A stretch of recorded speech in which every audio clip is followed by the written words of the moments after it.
إن الحمد لله نحمده ونستعينه ونستغفره ونعوذ بالله من شرور أنفسنا وسيئات أعمالنا من يهده الله فلا مضل له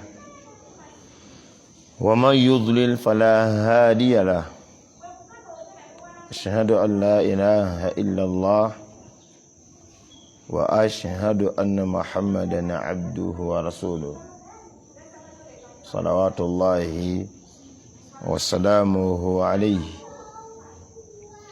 أما بعد فأوصيكم وإياي بتقوى الله عز وجل والسمع والطاعة. السلام عليكم ورحمة الله وبركاته.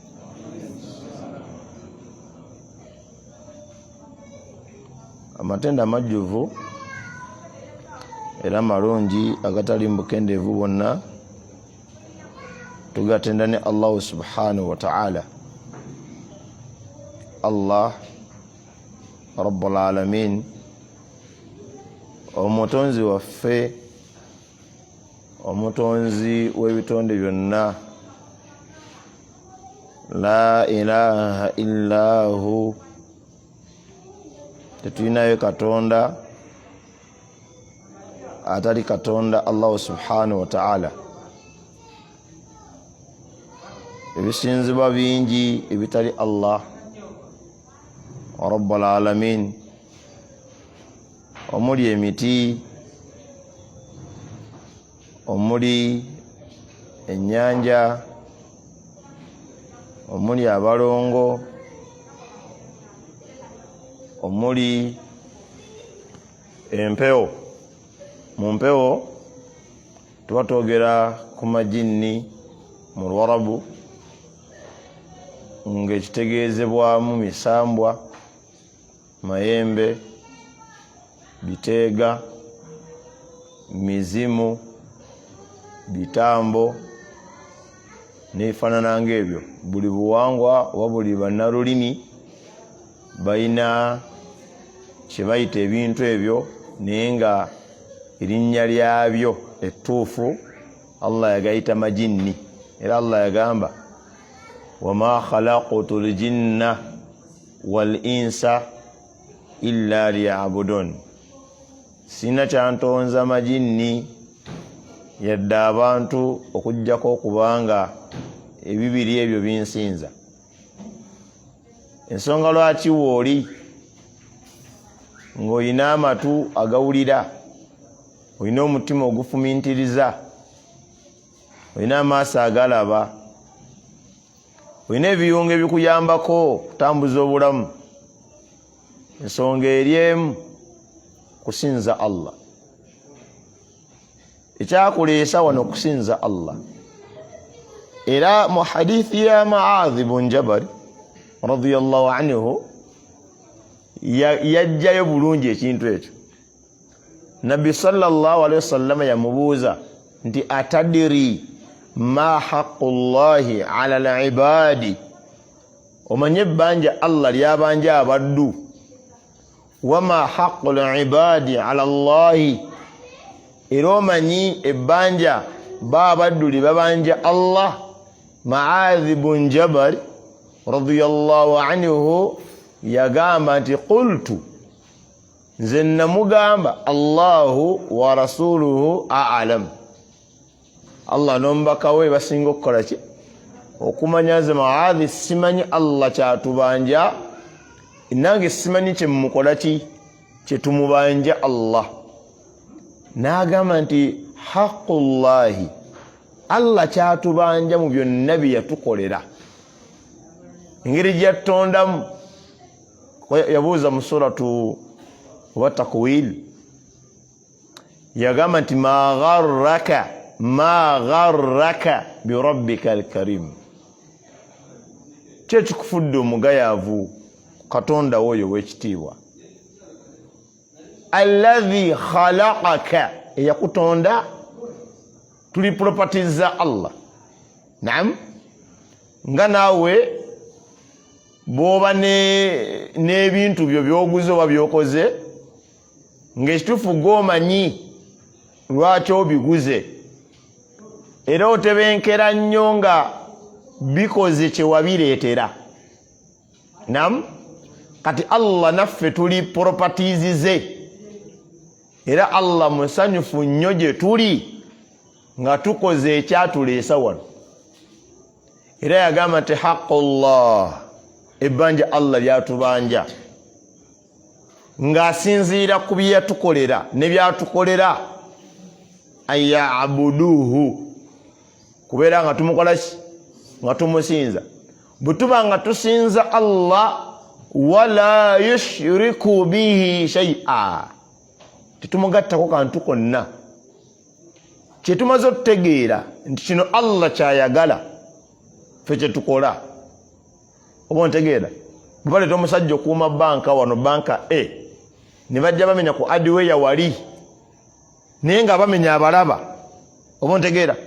Mu mateeka gaabwe takkirizibwa yadde okuleekaana, kubanga eyinza oba nga ddiiru nga beefudde abamenya wali agende ataase bayingire wano, bagenda mumubuuza wabadde okimyeyo ki? Bwe baali bakuleeta okukuuma bakulaga luddawa. Ebiseera bino singa otwala emmotoka ku mafuta ogisuzaawo ageye waffe, oteeseganya ne asikaali, oluusi nga ne manager akimanyiiko naye nga tekiri official. Nam bwe bukya ku makya nga teriiwo, they are not responsible. Era manager ga nti buuza wagiwaddani ani yabagamba oteekawo n'emmotoka. Era olina kudiringa n'asikaali, era naye olimukwata ennaku 2-3 nti nze emmotoka nze bazze ne baginona nga mmanyi oyo yaginonye kuba yazze ali mu nkofiira nampa n'ejjambo bwati si gwe waginonye kwe nga bigwera. Ku lwaki we baali bamuleese okukola awo mu bye bamugamba okukuuma temwalimu mmotokayo. Era keesi zaali nnyingi, pikipiki ku mafuta, mmotoka banzibye oba bayisa tteeka nga ab'amafuta ne bejjako emmotoka esula ku mafuta tebibakwatako. Noonyamu ki? Ffe tuli baddu ba Allah, ye yatuleeta wano, rabbul alamin.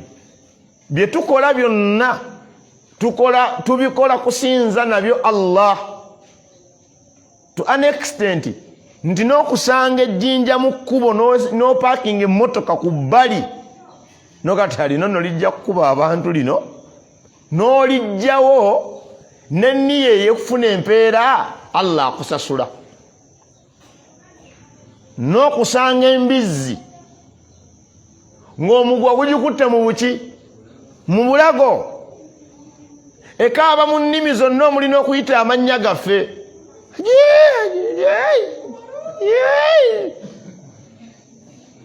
Ogenda omumagamaga nannyini mbizzi nga takola ki? Nga taliiwo. N'oyita ku banne nga nabo tebakola ki? N'ogamba subhanallah. Wallahi okwata embizzi eyo n'ogitakkuluza omuguwa, nam wallahi obeera mu kusinza Allah. Ku lwaki? Guno mwoyo, kino kitonde kya Allah. Allah teyagamba, Allah yagaana kulya mbizzi. Enzivu no yaliko obuzibu, fogattako n'ekyokuzikuba. Kuba osanga omuddu agamba nti weziri wali ziri ezi, nze nkubyeko ejo egenze ewonyera. Munne naye naga nti bisimillahi majeriha, osoma dduwa olagawa? Ogenda kumusanga ate osoma edduwa. Kubanga bye twakulanga tukolanga ne haji akuŋŋaanya amayinja awo mu luggya nga ti abaana n'abazzukulu nti mugalaba kasiteesala wano. Allah yatugaana kuzirya, yatugaana kuzirunda, yatugaana kuzitunda, nozikwatako tetukkirizibwa. Wabula wano ekigikwasizzaako anti ebadde egenda kufa obukalaga. Era mu mateeka g'embizzi agazifuga, bw'ogitakkuluza omugwa togisiba walala, giteekole ki? omuntu wasiramuka nga badde alina obubizi nga 40 n'atola shahada ashhadu an la ilaha illa Allah, embizi tetuzitta, muzitwala muyinza okuzissa ku loole muzitwala mu kibira eyo nimuzita zifuuka wild animals zigende ziri ebibala.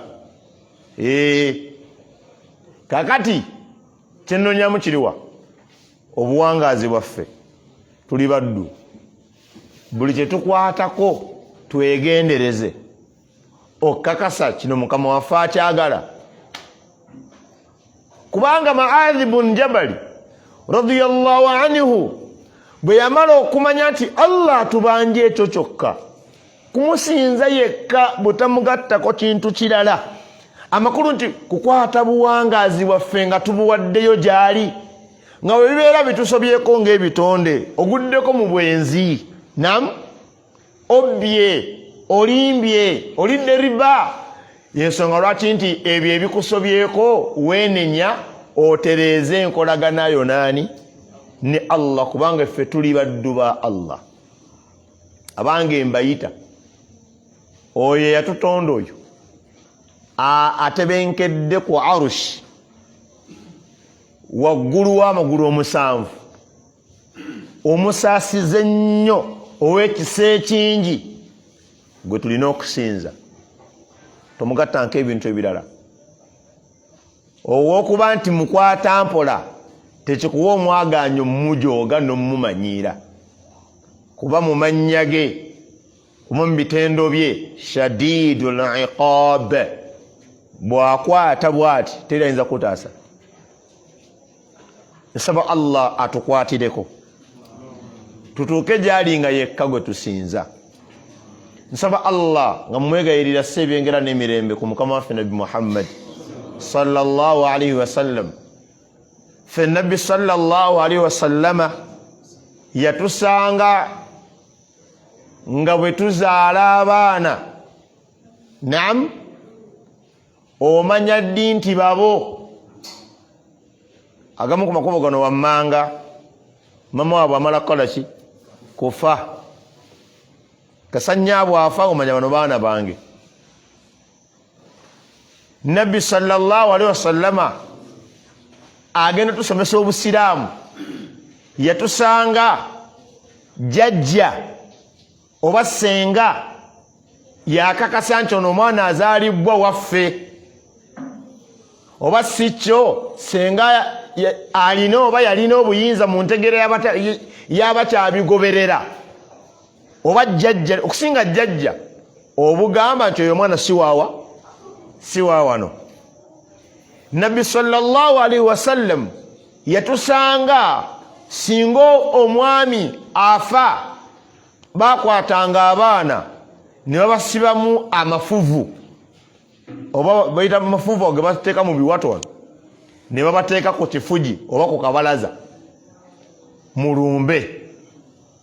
Ekigendererwa ekikulu ekyalimu mu kutuuza abaana ku disipule, zino malaaya ensajja ezayendanga ku malaaya eno ezaalabana abaana zirondemu nti bali ababiri be bange temubasibaamu binaakani. Nze nkyali muki? Omusajja myaka 30, 40, n'alyoka ava mu kika mwakulidde agende mu kika gye bamwenda. Bwe yajja gye tuli n'obuluŋŋamu, Nabbi sallallahu alaihi wasallam bannange subhanallah na statement zendaba nenga nti wallahi Muhammad ali mbaka wa Allah sallallahu alaihi wasallam. Laba omusajja gye yali awangalira mu Bawarabu abaali batambulira ku ŋŋamiya mu musenyu, abayambalanga engoye nga wewe lwambuka waggulu wansi nga luvaayo, waliwo bewangaala nabo nga neswala wajja n'asaala adduka supiidi addiza omukyala akaleesu, omukyala naye alyoka asaala essala. Tewaliwo tekinologi, batambulanga eŋŋendo emyezi 4 zitambulira mu ssaawa 2, naye yasinzira mu myaka 1400 egiyise n'ayisa fatuwa. Wallahi neewunyiza nga fula ya Parliament ereese ensonga y'emu gye yayogera gwe bajerega. bamujerega abayaya batamukkiriza Muhammad sallallahu alaihi wasallam walona abefula bamukkiriza nenga bamuwakanya omusajja yogere kigambo yagamba al waladu omuki omwana lil firashi wananyini buliri khalas DNA najimalirawo nomo DNA mu basajja bali wano mubeemu amagezi tokkirizanga kugenda ku DNA wallahi esokera ddala ng'ojjeko byogamba nti ntegedde omwana wange si wange omaze olangirira mu makago nti mulimu obwamalaaya era nze mba mukyala sandiganyiza musajja gwe nayendako ate kuleeta kataala ke nakamanyiiro mu maka gye nafumbirwa nti oyo omwana wange ng'ojjeko ekyokugamba nti kuba kati eno ensi yekitwala nti omukazi wamala okukebera DNA yali innocent yazaalako eno n'eno oba otegeerekese nti mukazi gwe oli malaaya ate walaayiza mu bufumbo nabbi n'aruulinga sallallahu alayhi wasallam. Wallahi abantu abalina amazima ku kino ekyagudde mu Uganda ne statement ezafunye mu parliament n'ebiri mu biwandiiko byaffe bandigambye nti ashhadu an la ilaha illa Allah wa ashhadu anna Muhammadan rasulullah. Nalabye oba Bariyomos oba yani oyo member wa parliament yagambye nti bannange gavumenti weyayo Ministry of Health vaayo yambe eggwanga abantu bagenda kutiŋŋana lwa DNA. DNA eyo giraba DNA eyo giraba DNA gye twogerako eri mu Uganda teri Kenya. Tuli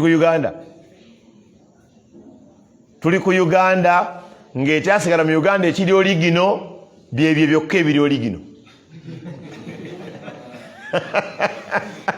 kati ate ekyennaku ne DNA eri muki mu Uganda mwosanga omusawo mu kiriniki n'akebera omulwadde n'amanya nti ono mulwadde naye olw'okuba afunye emitwalo 5 n'afulumya pepe eraga nti mulamu.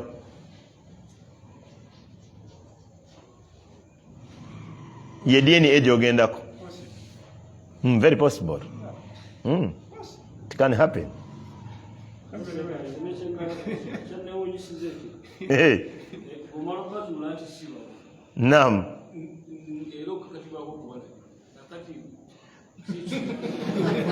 Isalindako. Hey. Hey. I don't know balabirira.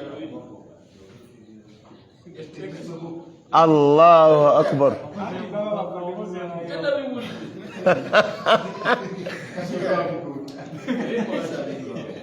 Basiram wallahi wembadde nawunyiza nengamba nti tulina omusajja mu umma tetumanyi kiroze Nabi Muhammad sallallahu alaihi wasallam wallahi muzito laba statement gye yakola oba Bariyomos we yazze ku folo ya parliament yagambye bannange wekibanga omuntu yafumbirwa nga kimanyibwa nti oyo muka gundi nono yawasa gundi temuddamu kuleta DNA maka g'abafumbo abaana bone yakola ki kyokka kyayogera mbubo basoma ekyo kyayogera kya myaka 10 emabega abakubanga akyaliwo kati yanibadde kati yaleta kirala 10 yalulinga nagati bannange omwana wa nannyini buliri ti ya Rasulallah atona zamukayanira waba mufumbo mukuba amayinja mumuttire waawo.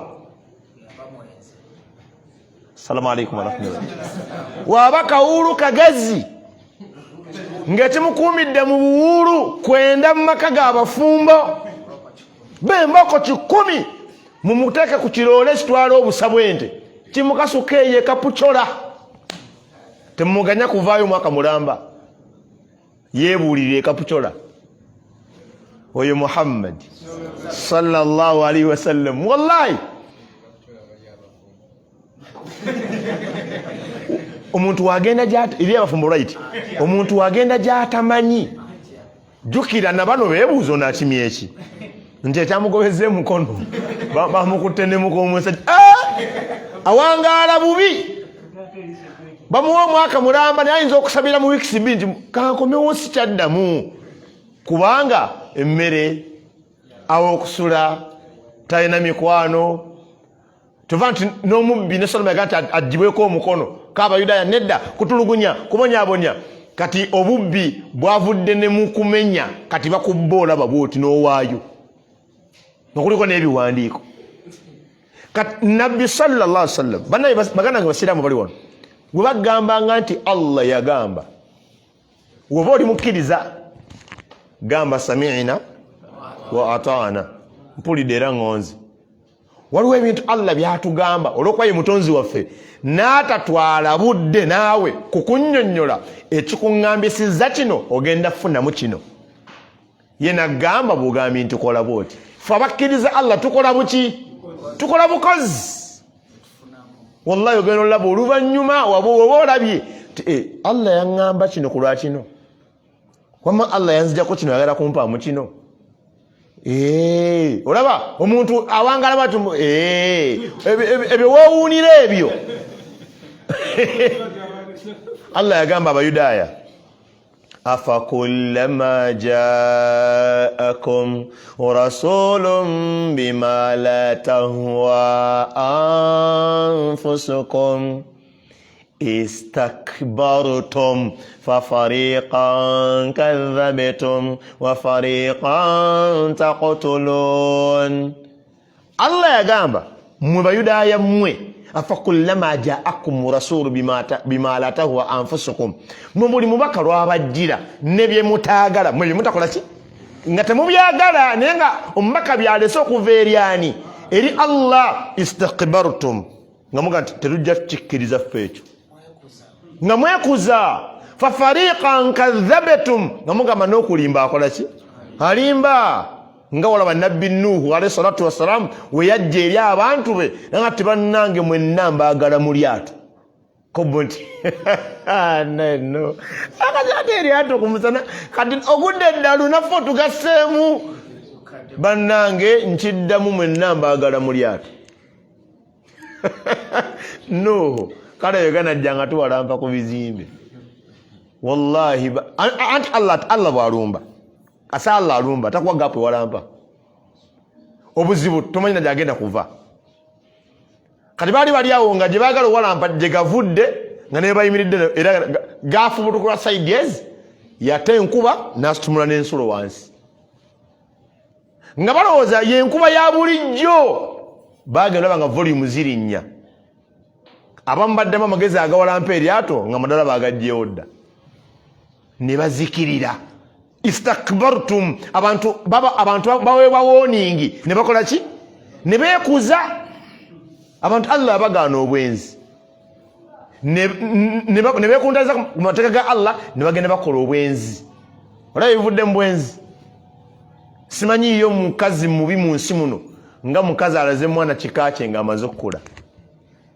eno gyavudde tebaddamu kumwagala ne gyalaze talinayo ekifo mukazi ani asinga obubi mukazi gwe nam omuggyeko ekitiibwa omwana aluzinze personal respect takyali kati singa olwanga wenekalakasa wano nina benyiga emitima abashiriku mpinya eri muli mu nnyama nkyusanga agenda okukuula erinnyo buli mukiri kuwanda bakala bange ekiro kyentiisa kati n'abakyala batagala bazzaako bandabanga omusezi ati wuuyo baaba wuuyo leero agenda bagamba biki ya rabbi tuddayo nabo oba tubaleka ku muzikiti kati bangi beetawaanya kati butawe bijja mu mawulire nti lukoda si yanzaala wallahi olaba buli nnaku ndaba ayogera kumbe mwana bamwenda na bwenzi omusajja baita Khalid atali ibn Walid senior olwo Khalid omuyaaye Khalid muyaaye yajja n'assa olukongolo ku nabi waffe Muhammad sallallahu alaihi wasallam bwamussaako olukongolo kati Allah omanyi Allah wagamba akaabya mani Allah munene omanyi omuntu omuzibu okaabya ng'omuniga muniga takazi atonkanga naawe mundu njakagaya buli sawa alaga essuubi nti alina obusobozi. Allah ina wakwata amapesa n'akaabya abaniga. Wallahi omuniga n'akaaba n'akankana bw'ati n'emmere ne mulemu okulya. Gwe omuniga akaabizika ezziga. Tulina abaana ku masomero nga ye bamuyita meto nga mukube emboko 40 naga Sheikh Allah akuwa obulungi nasituka n'agenda naye osanga meto ng'ekaaba kati akaabira ti bamugyeko pensiru nga wallahi nga bamukutta waluma. Wallahi Allah yakaabya Khalidi bun Mughira wembanga sirabidde ebigambo byali ebi. Gwe Khalidi oyina ebitendo bino wammanga ozunza olugambo ova wano dda wano bano olugambo kitendo kibi. Kino kyendagala ekyokubiri yamugamba olina mwana waabwe nzi. Khalidi yagamba biri byo mbiresi siganye. Muhammadi wetwenkana emyaka oba musinganako yamanya ata nti banyenda yekirala banyenda bwenzi. Khalidi yagenda misinde paka wanyina. Mama Muhammadi bene bangambye mbikiriza ne mama wanyenda narandiko ko tunuza wansi ngabo manye byabakyala baba musanga kuluze bamunimiro.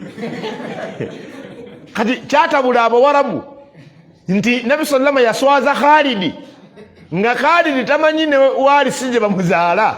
Kati gwe jamani ondiko neno bakwenda na bwenzi kyamutabula. Khalidi yakaaba oyo Allah akaabya bwaba yagadde kaabya teri kiruma nga sawa zino kuŋŋamba Lukonda si musajja mugagga. Wali mukalajo tubeera muyasingawo ebizimbe anawe ebizimbe naye kenyini bimunyumira bibye era singa bamuwamu ekya neiba tasula ye newuwe asibira mu kya neiba. Si mugagga talina mmotoka naye kimmala okuba nti nze yankola ki okundaga zino essaawa omugagga nti ekitange nga ekiwerekeddwako okunswaza n'okunjawukanya n'ekika kyange onsindike mu kirala. Wallahi oba onkoze bubi. Tumala okwazina nkubulira ekyaddirira.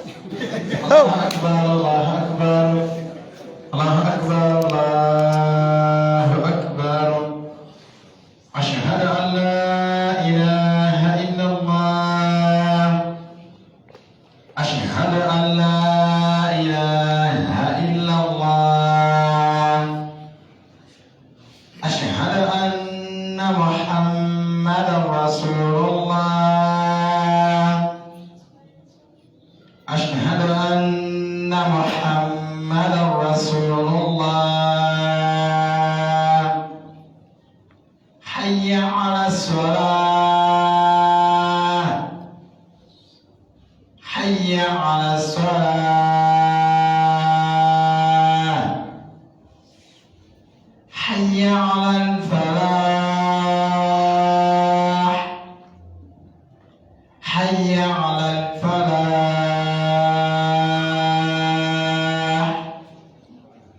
الله أكبر الله أكبر. لا إله إلا الله.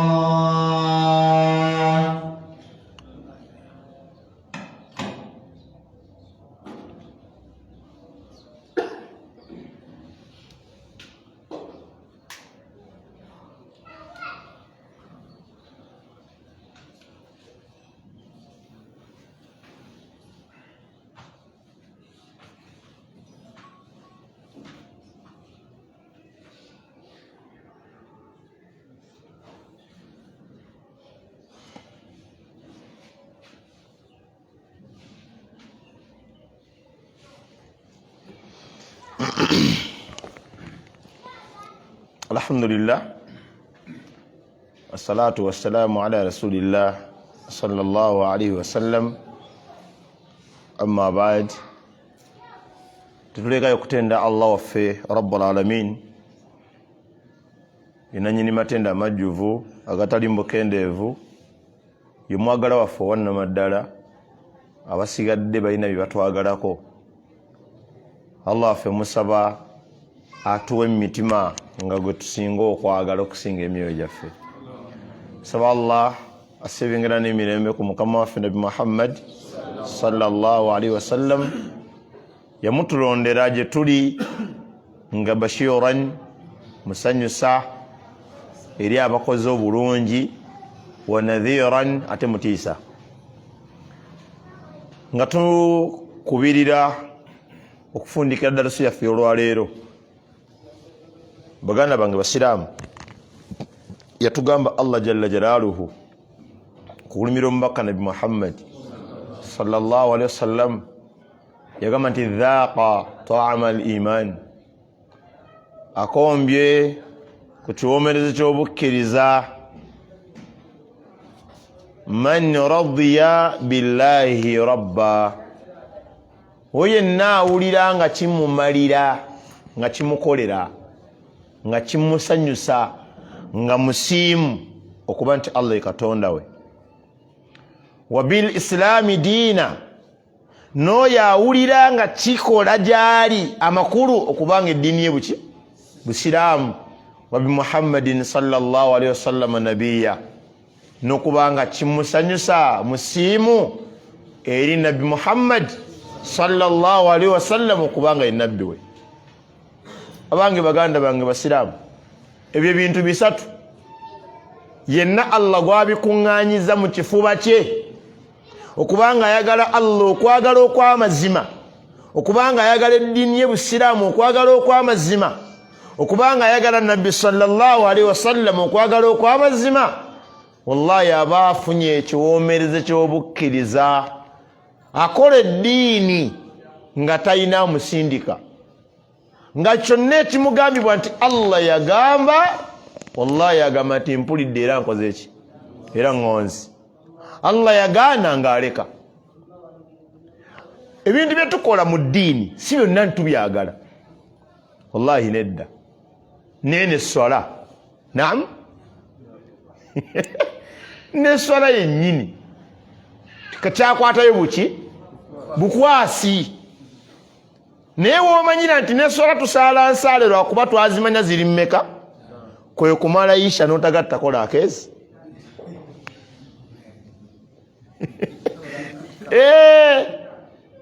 Omuntu wajja ku self service ali omuceere n'alya lumole n'anywa amazzi abagenda naye akanyama kano kawoomye n'apaakinga. Esswala omuntu akoma kwezi.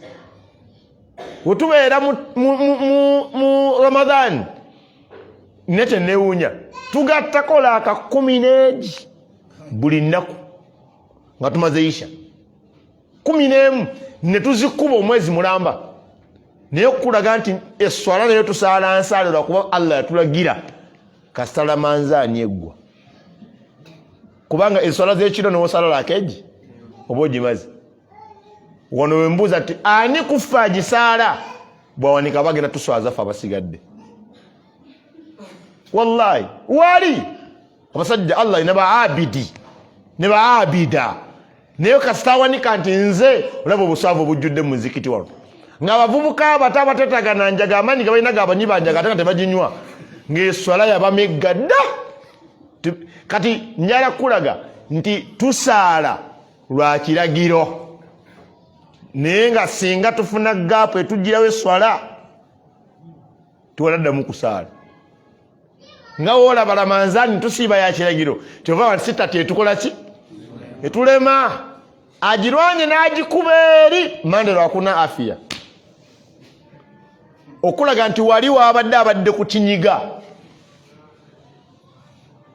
Saddaaka omuntu awayo sente ng'agikola ki ajagala, kyova nti azisaba ataba mugezi nakwogera nnyo nakubaawo na aya ziraga nti zijja kuggwako. Jamaa babeka babadde mu nsi muno nga balina sente ng'ezizo, otaba na bugambo obwo babanga batawulira lulimi lwokola ki lwoyogera. Naye waafuluma wali n'alaba atunda alakala, golaba ng'emmotoka bagiguze eggwedde kati basonze emitwalo egi ne gitawera, bagula alakala batumiza ne oda endala, okulaga nti n'okuwaayo kwennyini sigamba nti kyetuwaayo tetukyagala, naye tugonderani munzikirize ntandikiraawo nga ngamba bannyinaffe mmwe. Assalamu alaikum warahmatullahi wabarakatuh. Ekigambo Allah kye yayogera mu Qur'an obagamba nti okugamba nti kuba eno aya yetaaga gisoma etegereke mu Luganda bulungi. Allah ogamba abasajja twemubanga mutidde obutaba benkanya eri bamulekwa be mukuzizza, kuba Allah eyo aya ekkiriza abasajja okuwasa omwana mulekwa gwakoze eki, gwakuzizza nga si wa Luganda lwe. Ontegeera? Allah kati temuba temube benkanya eyo aya obudde bw'egginyonnyola buwanvumuuko. Lwaki Allah ayogera bw'atyo? Nekyennyonnyamu kikino nti Allah yamala okugattagatta byonna ebinaakwolekera ng'owasizza mulekwa gwe wakuza, naga nti wa in khiftum alla tuqsitu fil yatama. Ani ayogera? Allahu akbar. Bannanga abantu abatamanyi Allah bali bubi. Bannanga ayogera ye mulezi w'ebitonde.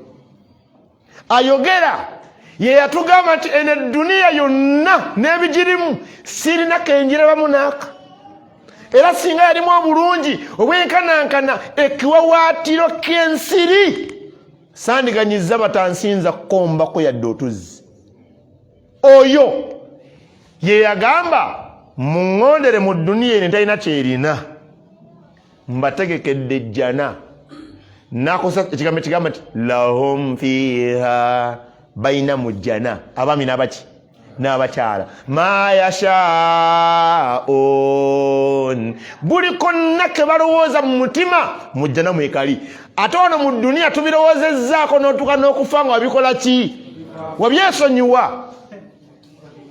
Teri kiruma nkuba na mmotoka mu nnyumba omusawo n'agiggaana, va kumina omusiina mu mmotoka. Olaba kati Ashrafu, olaba gwe singa baggaana okwegatta n'omukyala tolumwa nnyo era okeera mu byuma by'okkanika, naye singa baŋŋaana nze jamaani babeera bankoze bubi kuba kye baŋŋaana nkimanyi. Assalamu alaikum warahmatullahi wabarakatuh. Allahu akbar. Allah yagamba baŋŋambira abasiraamu abo, wallahi ezo babu namba mu Riyadu Salihina omwalimu yagitunga mulyango mulamba yaguyita az-zuhudi, okwesamba ensi eno. Kyoba ofunye mu byo kikozese naye kinoonyeemu ate bya akhira. Tuwesiba nnyo ku dunia, togobagana nnyo na dunia kutuuka na kuvaamu saati nga tone zigwa. Nalabako omusajja ng'agoba eddunia mu kafaananyi, baakola ka documentary ng'agoba eddunia, amalusu ne gagwa, enviiri ne zibuukako, esaati n'egwa. Yagenda okukomekereza ekkubo gy'alaga nga waliyo oluwonko, yalwekangala eti ku sipiidi kwe yajjira n'agwayo, nga kye bategeeza era eddunia teyagikwata.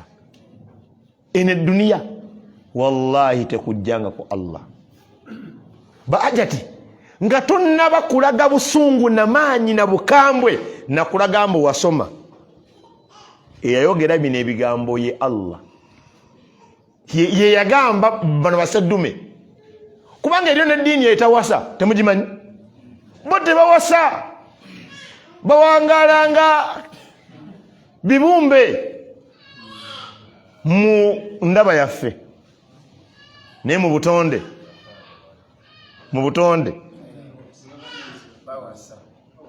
bakola ekimu ku bimeka.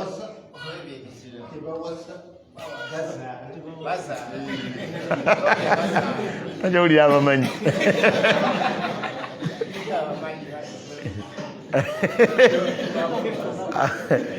Allahul musta'an ya rabbi. Baawukanye. Era Allah agamba mu omusoto Safyo olwojuzuba mu Tabaraka mu kiri, Allah agamba nti abakristaayo abo bebeeteerawo enkola eyo mbuze siwasa sifumbirwa, ate bagiteekawo nebawangula kubanga balumbagana nature. Olaba ebyo byokwagala kiringa wose ekimuli munda muzikiti muno, wallahi wakimanya kityawadde eddinisa kiwanvuwa nekituuka wali ekituli nekifuluma wabweru.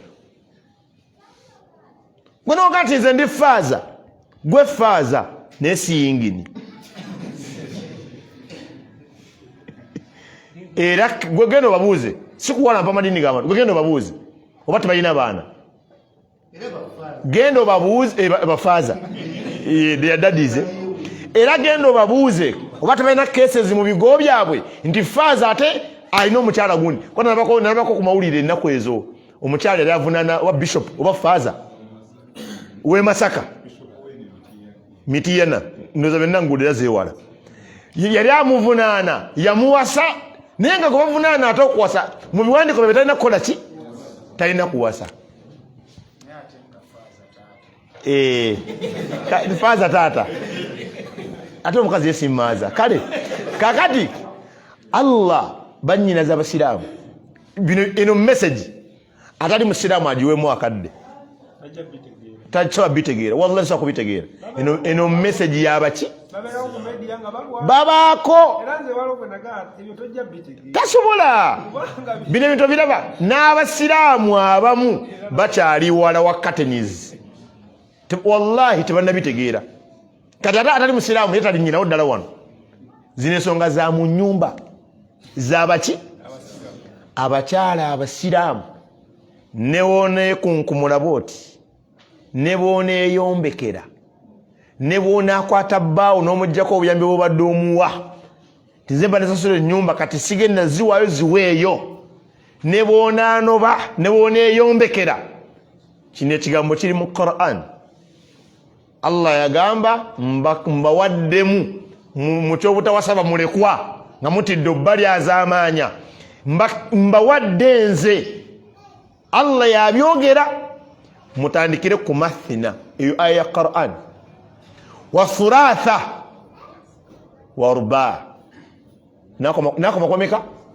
kubana weyamala nadde emabega fa in khiftum alla ta'dilu woba tobe mwenkanya gye bali nga owulya kesa abakyala zeboogera yawasa nansula mu nnyumba yawasa nakola bino woba tobe mwenkanya fawahidatan dayo kwatya naye n'abakyala abakompoleninga basula mu nnyumba bwe tumala owasa mwina agakolobero ge mukola nga nange siyinza kusula wantu we banvuma mpaka ku makya nga nina gye baŋŋamba bebi kulikayo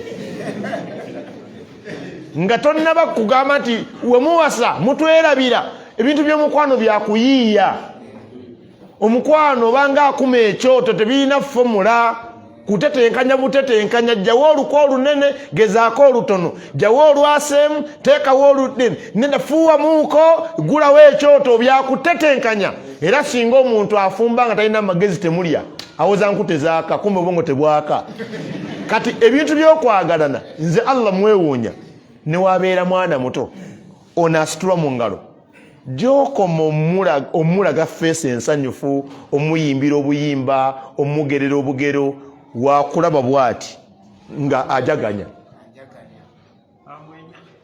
nasanyuka wallahi kasita omulaga feesi enkambwe ng'atumbuka ng'akaaba akabiro nti bane ono mumuleese neera yono gwe mbagamba ntabula naye nga mwana muto myezi 3 bino ebintu biva biri mu butonde kasita omwagalwawo omussaako pressure response ye emu ku byo byebyo kati wogamba omukyala nti genda gwe bafulumya kati omwami kyakola naddala ate amaka gatali mu ddiini yakwata kaveeraki saamu essaati etaguba mangu saamu n'empale ennamu wakati nakuwa salamu etali ya bulijjo nti assalaamu alaikum wa rahmatullahi wa barakatuhu atusinkanye Allah ng'agenze kyovulaba nakubirako kumu ku bayimamu bange wano ow'ekitiibwa mu Uganda ku nsonga z'abafumba baali bantuukiridde ne zinzitowako ne mukubira nanga Sulaiman byonna byongambye mbiwulidde naye ensonga z'amaka tebaziramulira ku masimu ku lwaki tosobola kubitegeera onakubidda nnyonnyola n'ogamba oli agende n'otuuka ku oli nogati ono yaba asigala leka oli yaba agenda neiba n'agamba nti imaamu naawe ndowooza agenda kuba ate gwogobye ate ye mutuufu kati yagamba nti ensonga zino abantu babayita ne babatuuza wamu n'owulira no osolo manya nti kati ono ye mukyamu atereeze wano kati Allah yalaba nakati we mubanga temujja sobola kuba enkanyankanya fawahidatan ndayo ku mukyala atya ekyo kye yasomesa Allah musatu Nisa'i sura ya kusatu sura ya kuna aya ya kusatu kyenyini yali enkola y'omubaka Nabi Muhammad sallallahu alaihi wasallam. Abakyala mumpulirize bulungi, omukyala yakoze statement obusiramu si bwange naye kasita omuntu akola kyakoze nga tudda mu busiraamu nga tububuuza ono kyakoze bakiyita batya, yagambye mukyala munnammwe kino nkibagamba basiraamu ife omulyango gw'obugumiikiriza Allah yaguteerawo abakkiriza. Okugumiikiriza togumiikiriza kyoyagala, ogumiikiriza kyotakola ki kyotayagala ate nga okuvaawo kwakyo kifuuse kizibu no Allah naga nti kadigenda ku page ey'okubiri kola ki gumiikiriza ngenda kuwa solution. Kati omukyala yagambye Allahu akbar oba mu playing ewana eddoboozi lye mpulira sijja bitereza bulungi kubanga Allahu akbar ate abakyala nga ngenda ku nsonga eno abakyala ekyatugatta si kinene, abakyala mabuli amazima bino ebakowa mu makyakimbu paka kufa ebyo tebiriiyo. Ekyatugatta wakati waffe naabo mukwano mu suratu Rum Allah yakyogera yagamba nti wa min ayatihi mubiraga nti gyendi an khalaqa lakum min anfusikum azwaja nabatondera abakyala yabatondera butondezi gwe singa babuuza gwe ng'ojja ntoyala kugenda nakyo nadoga mayo mukyala iroga masapatu esaati muwogo wallahi tetwalina magezi ago. Olaba Allah batubuuza nti nkuweeki ng'ojja wano twandyogedde ku magulu kubanga olutuuka mu nsi otuukira mu ngalo myezi 5 mukaago bakutte bukwaza magulu gasigale wano nyingine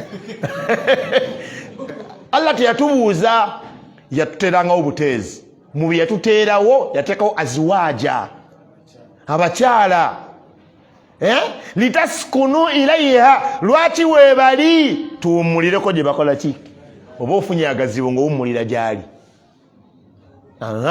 Kati oyinza okugamba owange nga siwummulirayo obanga ntulugunya wanyiga rongo button genda nonye omukyala gy'onaawummulira. Yagamba wajaala kati kino nakikola okukuuma kiri kye nateekawo wajaala nenteeka bainakuma wakati w'abantu bameka babiri nateekawo ki mawaddatan okuyagala wa rahmatan n'okusaasirigana. Kati state nomukadde wange gyalimu ya rahma kusaasira kuba kati ngeza bugeza ngeza bugeza kuba kati mukadde wange ono kiyinza oba kituufu nga tebakyamulinda kulya naye bakyakulinda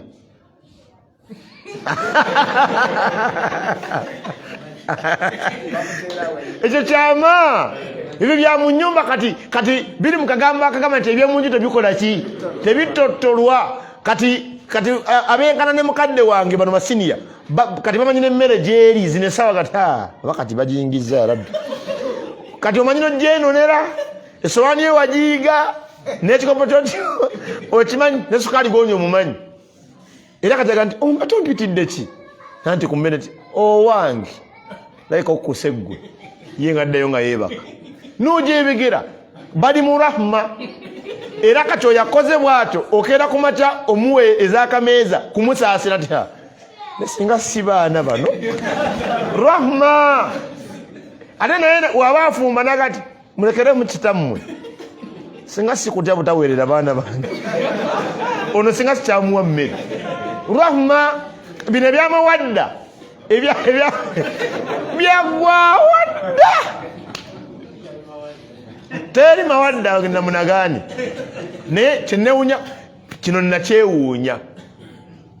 Yagamba waja'ala bainakuma ye yateekawo wakati w'abantu bameka mawaddatan wa rahma okwagalana n'okusaasirigana ebyo bya Allah yabiteekawo n'akwata omuntu owe kalamoja n'amugatta n'omuntu owe mukono n'otunuulira omukazi gwaleese nomuga Musa one mukyalawo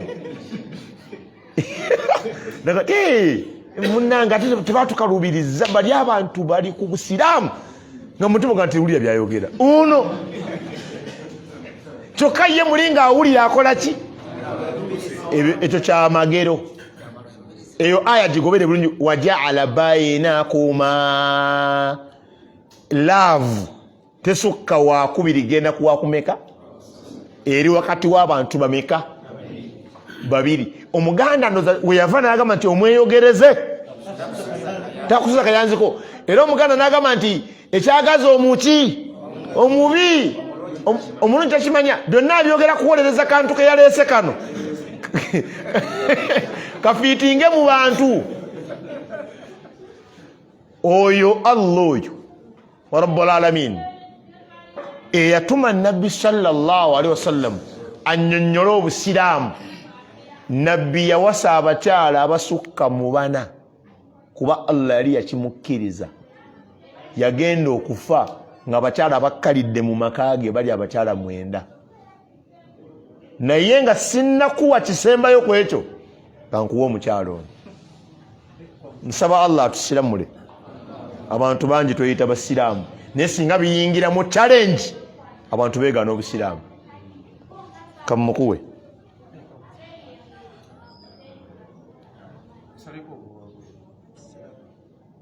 amanya gayitibwa ga kisiraamu abeerako nnyo ala wasaili al-i'lam ku social media niye alina etteeka erya Allah subhanahu wa ta'ala lyajolonga buli kanaku avumirira abasajja abalina abakyala bana n'atandika okugira ekigambo kino nze neenyinyala nti byonkoze bulete ekyuma tuseeko byonkola wano tuseeko ebyuma wano banange eno ddiini nze ndaba nze nina abakyala basukka ku omu bino nemba sibisomesezza nze nabitegeera naye newolaba tubikomyawo waliwo abaseerera oba ntegeera waliwo abakola ki waliwo abaseerera ne bazannyira ku ddiini waliwo omuwala omusiraamu alina amannya gayitibwa ga kisiraamu abeerako nnyo ala wasaili al-i'lam ku social media niye alina etteeka erya Allah subhanahu wa ta'ala lyajolonga buli kanaku avumirira abasajja abalina abakyala bana n'atandika okwogera ekigambo kino nze neenyinyala nti byonkoze eri sima byonkola wano nga Danae, muwuliriza ebigambo by'omusajja oyo si yenze omukyala gwayogerako naye omukyala gwayogerako mumanyi ate tufaanaganya endowooza abasiraamu musembere kirabika kati tetukyayawula kigambo sunna na kigambo compulsory. Ekigambo sunna kitegeeza nti bw'okola ekikolwa ekyo ofuna empeera naye ate oba tokikoze oba tosiininze.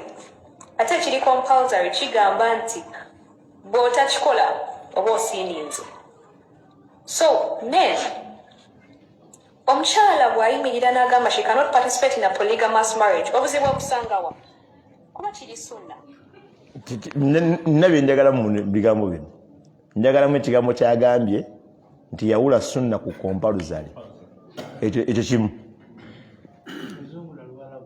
gutofaayo kasatu bitegeera mu Luganda ekyo kimu katika mbasomeseko ku butonde obw'omukyala bw'ogenda ne webaka ne wife number A n'okomawo ne webaka ne wife number B gulaziwa ebyobujja byonna tubitwala mu site healthwise gendako okadduse wano newe banga bonna tekupepeti na polygamous marriage obuzibu obusangawa kuba kiri sunna katika mbasomeseko ku butonde obw'omukyala bw'ogenda ne webaka ne wife number A n'okomawo ne webaka ne wife number B ate olwo ng'ebyobujja byonna byonna tubitadde ku site health wise ne waba nga bonna tekuli alina infection nga tekuli alina ki oba ki bonna bagenda funa irritation why pH zaffe wansi eyo zikyuka so omukyala bw'ayimirira n'agamba ekyo she knows why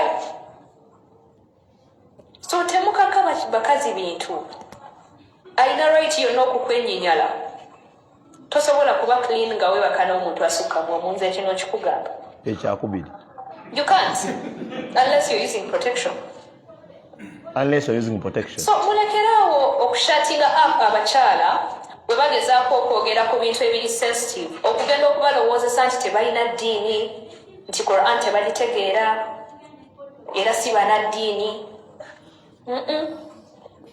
era ladies if you're not okay with polygamy don't go into it simply because a certain sheikh has manipulated your mind muli bantu batano in one relationship bakazi bana and you telling me kuko tebyabaliga ate gwe nawe omusajja wofunidde bakazi abana it's hard to be loyal to them ojja kwagala ofuna ewokutaano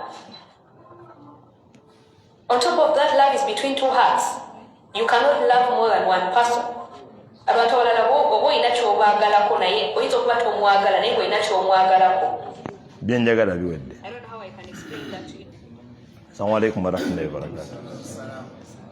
Omukyalo ono nawuliriza ebigambo bye bulungi kuba yabadde alina seeka gwayanukula ne bwe mpuliriza manyi kati media tuyamba sobola otegeera omuntu kyali ng'okozesa media natuta obuvunaanyizibwa nagenda ku akawunti ye ndabe ani ono ayogera ku nsonga z'obusiraamu. Allahu akbar. Ntyo ebimu ntyo byogera kuba binza okuzitowa ate mu matu g'abantu naye bw'ogoberera akawunti ye abatakkirizibwa kwogera ku busiraamu kubanga oyinza n'okulowooza oba sina musiraamu. Ngambye bwe ntyo kulw'ensonga nti ekiri fayino kiri mikono gyani? Mikono gya Allah. Naye bw'ogoberera akawunti ye kontenti gy'alina layini mwe yandibadde asigala. Olaba bw'ogenda mu kkooti ne wowe omanyi nnyo okuwoza emisango oba toyina lofaamu mwova oba nga toyina bukakafu bulaga nti oli munnamateeka tokkirizibwa kuwoza kozi nga gwoli mukagobakola ki gobavunaana ne tosobola kugamba nti nze mbitegeere emisango bakuwoza bati oddamu oti kubanga field mwoyagala okwogerera toyina profession muyo. Ekirala omuntu ne wamukakasa nti nze gwolaba manyi okujjanjaba naye nga kutawo tebakumanyi nti oli musawo bakumanyidde mu bya bulimi teri akuwa mulwadde we ne waba munaku atya waakiri afa ng'ate gwe tomusse. Ebyo abantu baabitegeera ate bwe bajja ku nsonga z'eddiini oli waafuna akazindaalo ayagala nnyonnyola ebyeddiini nga tabikola ki.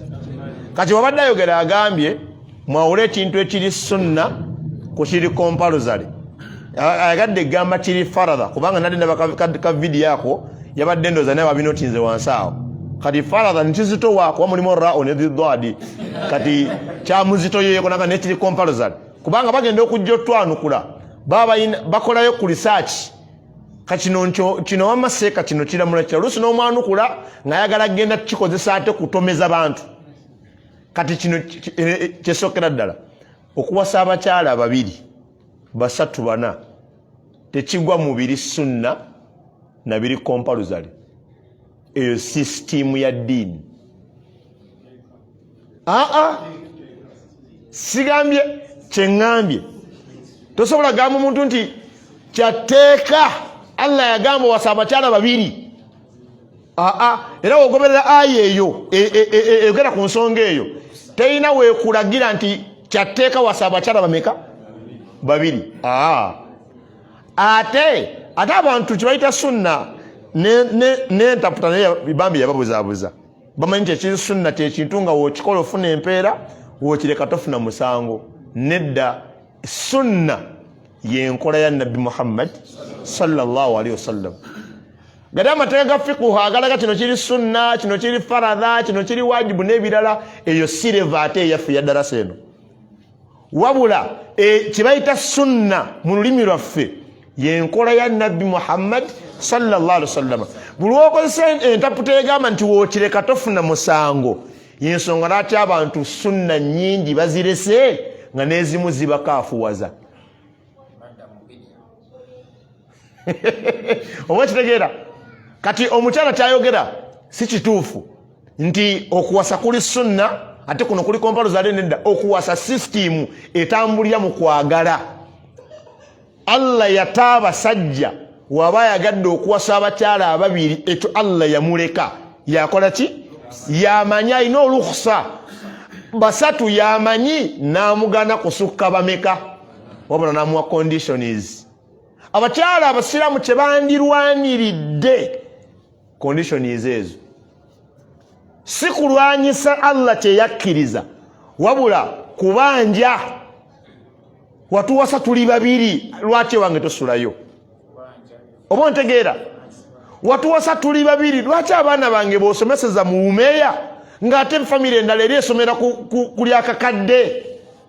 Omukyala ye alina kubanja bwenkanya, si kulwanagana na mulezi wa bitonde. Ono omuwala yavuddemu ekigambo wallahi thumma billahi tallah watakola tauba kimufulumya mu busiraamu.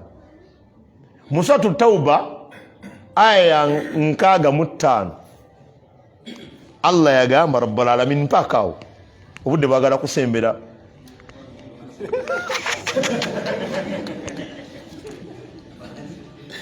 Bwasembedde dda ya rabbi naye obudde bwakuhigira wano oba bwawukana wanti eno njukira obozze mukono naye eri gye tubeera obudde bweri bulala nnyo, naye nsaba Allah atuwemu obulungi. Allah yagamba rabbul alamin wala in sa'altahum, bw'obabuuza layaqulunna innama kunna nakhudhu wa nal'ab. Wombuuza bitu byobadde yogera ku ddiini katuwa tusaaga mu busaazi na kuzannya mu buki? Zino aya ziva waggulu awo waliwo abaalugwamu kuzannyira ku mateeka gani? Ga Allah. Laba Allah yabaanukula yagamba nabbi abagambe alayhi salatu wassalam, yagamba nti baŋŋambire qul, bagambe abillahi, muli ku Allah, wa ayatihi, n'amateeka ge, wa rasulihi, ne nabbi we, kuntum tastahzi'un, bye mbadde mujeeja, bye mujeregajerega. Kuba abakyala bali ku midiya mu maka gammwe, abamu muli wano abakyala babafunza, nze Allah mwebaza, ng'onfunza ngani? Tosobola, wallahi nsaba Allah nkwatireko, tosobola kunfunza. Nakuwasa buwasa, ani yawasa munne? Okujjako mmwe bajjali mmwe be bawoowa, we bali wano nga babawasa buwasa, n'ennyumba gyasulamu ya mukazi gwe gumiikiriza, teeka amateeka mu nkola ge bakuwa nga bakuwasa. Naye nze nawasa, gwe nawasa mulinako obusobozi bwannemerera, waliwo enkola endala ng'omugambe ekkubo eryo liraba, Allah akutambuze miki mirembe. Kasita omuntu omukyala ava ku ddiini oba omwami waava ku ddiini, amateeka gabata, buli omu akwata eryamuleeta. Allah yagamba nti tewali kulonzalonza, muli ku mateeka gange ge mujerega, nabbi wange gwe mujerega. Kono omukyala avuddemu ekigambo ekigamba nti okwegatta n'abakyala basukka ku omu,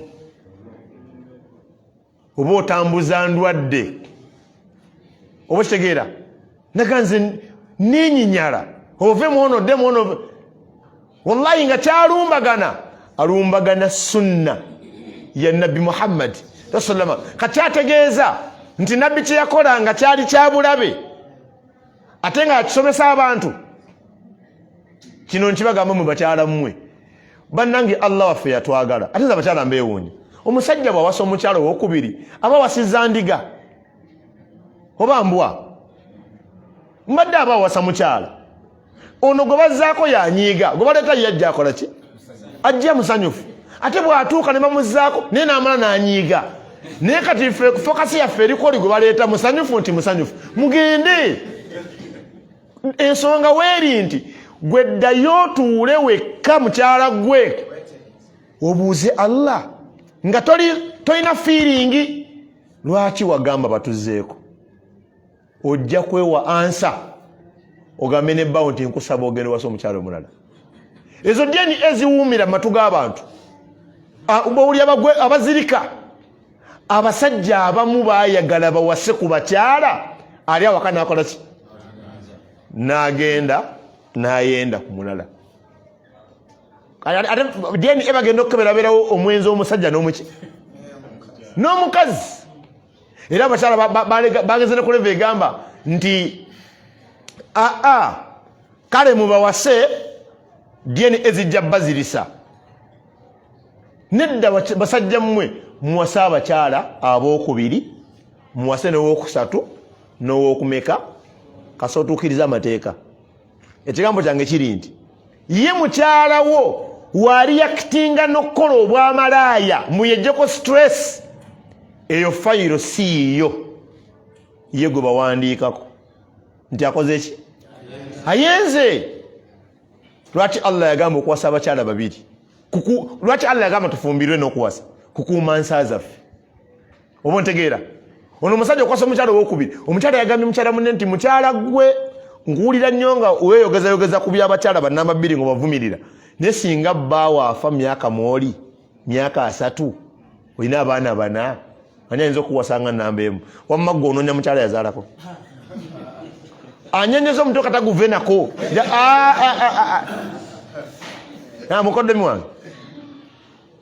Mukoddomi wange kyakulaka ku mukyala yazaalako ku ssimu yange waŋŋamba otya? Yagaana. Waliwo abamu abajja ne bantuukirira abakyala nga baagala kufumbirwa. Ne baba abavubuka abanga amaseeka twakulidde ogamba olina abakyala baagala obufumbo. Ne muga nti olina emyaka 20 mu egi. Omukyala gwe nina veterani. Veterani. Kati nze mpasa omukyala yazaalako nze I can balance that boat. Ndi veterani ku veterani. Naye kati second marriage esokera ddala eyingiramu abakyala bano bannamwandu. Espesi yaabwe. Kuba abamu tabana pressure ya musajja jasa yagala muwayo ku kea lunaku lumu naku bbiri n'awummulamu. Oba ntegeera ekyokubiri y'abawala bano abafulootinze kulwa abasajja abataagala kuwasa. Buli abawala babeera ebweru abangi bataataagana obufumbo bw'abantu. Obitegedde nti